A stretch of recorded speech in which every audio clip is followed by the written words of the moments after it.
पर रहने का कोई अधिकार नहीं है। यहाँ मौजूद हजारों हजार लोग जहां तक मेरी नजर जा रही है, ये तो जन सैलाब उमड़ के आया है।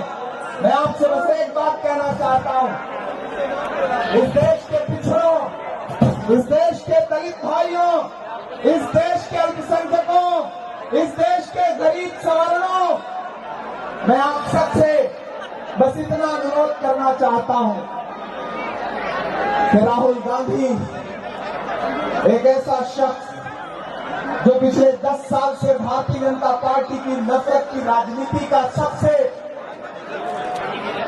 पूरी ताकत के साथ जो सामना कर रहा है, उस शख्स को ताकत और हिम्मत देने का वक्त आ गया। ये जो भाजपा के नेता हैं, झूठ बोलने के अलावा कुछ नहीं करते। यहाँ के जो प्रत्याशी हैं या फिर यहाँ के जो बाकी नेता हैं, भाजपा के जो मुख्यमंत्री हैं, ये बस झूठ बोलते हैं। एक भाजपा के मिनिस्टर साहब एक गांव में पहुंचे, उन्होंने गांव वालों को इकट्ठा किया और कहा, बताओ तुम्हारी क्या समस्या है, मैं आज तुम्हारी समस्याएं समाप्त करना चाहता हूं। गांव वाले इकट्ठा हो गए, भोले भाले लोग थे। तो गांव वालों ने कहा, मंत्री जी हमारी सिर्फ 2 समस्या है।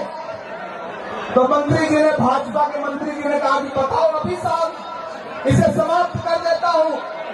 तो गांव वालों ने कहा, साहब हमारे गांव में कोई हॉस्पिटल नहीं है। मंत्री जी ने अपना मोबाइल निकाला, नंबर घुमाया पता नहीं कौन सा, और जोर जोर से लगे डांटने, बोले तुम लोग कैसा काम कर रहे हो, मुझे यहाँ पर कल तक एक हॉस्पिटल टेम्परेरी खुला हुआ दिखना चाहिए।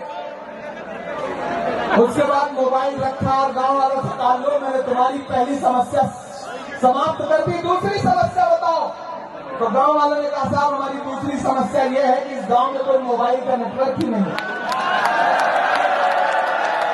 ये है भारतीय जनता पार्टी की सरकार और उनके नेता, इन्हें सिर्फ झूठ बोलने